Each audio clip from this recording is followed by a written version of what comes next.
Calicut university teachers education Chalakudy സെന്ററിലെ college union ഉദ്ഘാടനവും fine arts association ഉദ്ഘാടനവും നടന്നു. യൂണിയൻ ഉദ്ഘാടനം പ്രശസ്ത എഴുത്തുകാരൻ CR ദാസ് നിർവഹിച്ചു. Kalabhavan Jayan fine arts association ഉദ്ഘാടനവും ചെയ്തു. പ്രിൻസിപ്പൽ ഡോക്ടർ VS സുരേഷ് അധ്യക്ഷനായി. മുനിസിപ്പൽ കൗൺസിലർ VJ ജോർജി മുഖ്യാതിഥിയായി.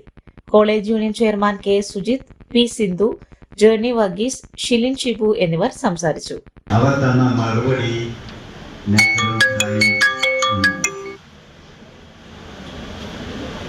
അപ്പോൾ എൻ്റെ ഒരു അഭിമാനം ഇരട്ടി വർദ്ധിച്ചു. കാരണം ഞാനും നാച്ചുറൽ സയൻസിലും ഇംഗ്ലീഷിലും ഒരു അധ്യാപകനായിരുന്നു. മറ്റൊരു ചോദ്യം നിങ്ങൾ ഉയർത്താൻ, അതായത് ഏറ്റവും അധികം അധ്യാപക വൃത്തി ചെയ്യാൻ ആഗ്രഹിക്കുന്നത്, ആ തൊഴിലിനെ ഇഷ്ടപ്പെടുന്നത് വലിയവരാണ്, സ്ത്രീകളാണ്.